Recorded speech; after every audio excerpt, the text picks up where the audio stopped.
Sayang, masih marah? Kita sudah duduk 3 jam lebih loh. Biasanya sudah reda marahnya, ucap Raja. Kalau kamu lupa untuk memberi kabar, lupa pulang untuk makan siang, aku tidak akan marah selama 3 jam lebih. Tapi, kali ini berbeda. Kamu selingkuh di belakang aku, ujar Ratu. Dia cuma teman. Aku berani bersumpah, pria itu sampai mengucap sumpah karena ingin istrinya itu percaya. Benar cuma teman? Benar. Aku sudah terpenjara dalam cintamu. Mana bisa melarikan diri? Raja memeluk Ratu sambil bersumpah. Aku bersumpah, tidak akan berpaling darimu, apapun yang terjadi, tegas Raja. Oke, aku pegang sumpahmu, jawab Ratu. Ngomong-ngomong, kamu ekspor Dede kemana? Ke rumah lah. Memangnya diekspor kemana lagi, cibir Raja. Mungkin karena Devira adalah anak perempuan satu-satunya, jadi sikapnya lebih manja dari kedua saudara laki-lakinya, Devan dan Davin. Langit sudah gelap, mereka masuk ke mobil masing-masing. Pulang ke rumah setelah masalah mereka terselesaikan. Ratu selalu percaya apa yang diucapkan suaminya, Raja.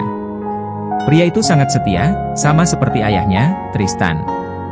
Walaupun sedikit mesum, tapi mereka berdua sangat setia pada pasangan.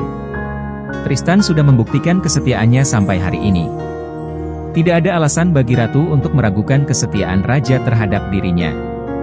Selama 3 tahun berpisah, pria itu tetap setia mencintainya. Walaupun, saat itu Ratu sudah bertunangan dengan Danang. Mengenai Danang, Ratu mendapat kabar dari Tracy beberapa hari yang lalu. Dia mengirim pesan kepada Ratu berikut sebuah surat undangan. Danang akhirnya membuka hati untuk Tracy. Mereka berencana menikah bulan depan. Tracy dan Danang menginginkan Ratu hadir bersama keluarganya. Raja bersedia hadir bersama Ratu jika hari pernikahan Danang telah tiba. Sejak awal, mungkin Tracy memang jodoh yang ditakdirkan Tuhan untuk menjadi pendamping hidup Danang. Syahira lebih sering datang ke rumah Randy. Tidak ada kegiatan khusus yang mereka lakukan. Saat libur bekerja, Sasha berolahraga bersama Randy. Sarapan bersama, lalu menonton televisi sambil menikmati makanan ringan. Mereka bercanda, tertawa, bermain game. Semua mereka lakukan, kecuali membicarakan soal hubungan mereka. Sasha selalu mengalihkan pembicaraan setiap kali Randy bertanya. Apa kau sudah mencintaiku hari ini? Ah, aku lupa sesuatu. Aku ingin memetik buah di taman. Apa kau mau ikut? Randy tersenyum lalu bangun dan mengikuti Sasha ke taman. Setiap hari, ia akan bertanya hal yang sama kepada gadis itu. Dan, jawaban gadis itu pun selalu sama setiap hari. Pria itu tidak marah atau menyalahkan sikap gadis itu. Mereka masih bertahan, semata-mata karena desakan Randy yang meminta waktu lebih lama untuk mengambil hati gadis itu. Tunggu aku. Randy berlari mengejar Syahira yang sudah pergi ke taman belakang. Di taman itu, bukan hanya ada pot bunga dan tanaman bunga saja. Ada tanaman buah dalam pot yang berbaris dengan jarak 1,5 meter dari pot yang satu ke pot lainnya. Ada buah jeruk, stroberi, anggur, dan buah naga. Kebetulan sekali, hari ini ada 2 buah naga yang sudah berwarna merah dan matang. Syahira ingin memetiknya. Karena kurang hati-hati, tangan gadis itu tertusuk duri pohon buah naga. Ah! Pekiknya sambil menarik tangannya dengan cepat. Jari yang tertusuk duri pohon itu mengeluarkan sedikit darah. Syahira ingin membersihkan darahnya dengan ujung baju, tapi Randy sudah bertindak lebih dulu. Syahira menatap pria yang sedang menghisap jari telunjuknya. Gadis itu sedikit tersentuh dengan sikap Randy. Lain kali, hati-hati. Jangan sampai melukai tanganmu seperti ini lagi. Apa kau mengerti? Ucap pria itu dengan wajah cemas. Maaf. Aku janji tidak akan melakukannya lagi. Tapi, aku mau makan buah itu. Syahira menunjuk buah naga. Aku akan memetiknya untukmu, ucap Randy sambil membelai rambut Sasha. Randy mengambil buah itu tanpa melukai tangannya seperti Sasha. Ia juga membantu mengupasnya untuk kekasihnya. Syahira sangat menyukainya. Apalagi buah itu bebas pestisida karena ditanam sendiri oleh Randy di dalam pot. Pria itu bukan hanya hobi memasak, tapi juga berkebun. Lantai atap gedung itu tampak begitu asri dengan banyaknya pot bunga dan tanaman yang berbaris. Semua fasilitas ada di sana. Mau berenang tidak? Sepertinya akan turun hujan. Tidak apa-apa. Kamu belum pernah merasakan berenang sambil hujan-hujanan kan? Aku yakin kamu pasti bakal suka, ucap Randy dengan penuh percaya diri. Tidak mau. Nanti bisa kena flu kalau hujan-hujanan, tolak Sasha. Ia berbalik hendak masuk ke rumah, tapi Randy menarik tangannya. Membawanya ke kolam renang. Di sana, kamu bisa ganti baju. Aku tunggu di sini, ucap Randy. Ia memaksa gadis itu untuk berenang bersamanya.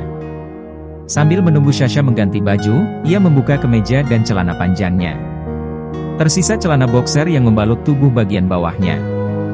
Shahira keluar dengan pakaian renang yang lumayan membangkitkan hasrat laki-laki. Randy menelan saliva saat melihat gadis itu berjalan ke arahnya. Bukan hanya Randy yang berdebar-debar melihat tubuh Sasha. Gadis itu juga sama gugupnya saat melihat Randy.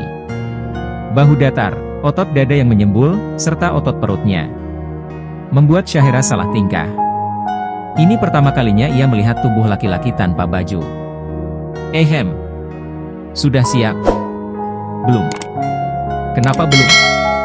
Ini baju renang milik wanita yang mana? Kamu tinggal sendirian di sini, tapi mempunyai baju renang wanita. Ayo jawab jujur. Itu baju renang baru. Kamu juga belum membuang labelnya. Coba saja lihat, perintah Randy. Shahira melihat ke pinggangnya. Wajahnya bersemu merah saat melihat kertas label harga baju masih menggantung. Shahira menarik labelnya, lalu melihat harga baju renang itu. 20 juta? Mulutnya menganga lebar saat melihat harga baju renang itu. Ia bukan dari kalangan masyarakat yang tidak mampu, tapi tidak pernah menghabiskan uang sebanyak itu hanya untuk satu buah baju. Sial. Aku lupa membuang tulisan harganya. Randy mengutuk dalam hati. Ia sengaja tidak membuang labelnya karena takut Sasha mengira baju itu bekas wanita lain. Sayangnya, ia lupa melepas stiker harga yang menempel di label baju. Kamu salah lihat, Hani. Randy merebut kertas itu dan menyobek labelnya. Masa sih? Sasha baru melihat sekilas, tapi ia yakin tidak salah lihat. Harga sebuah baju renang sampah semahal itu. Sasha tidak tahu apa yang membuat baju itu berbeda. Baginya itu tampak sama saja. Kita lomba satu putaran. Berani tidak? Yang kalah, harus mengikuti keinginan yang menang, tantang Randy. Randy menantang gadis itu. Shahira bisa berenang, tapi belum pernah berlomba dengan orang lain. Bagaimana kalau dia dikalahkan oleh Randy? Ia takut laki-laki itu meminta hal yang macam-macam. Aku tahu isi pikiranmu. Tenanglah. Aku tidak akan meminta sesuatu yang aneh, ucapnya. Randy sudah bersiap di pinggir kolam. Menanti gadis itu menyanggupi tantangannya. Meski tidak yakin bisa menang dari Randy, Sasha akhirnya menerima tantangan kekasihnya.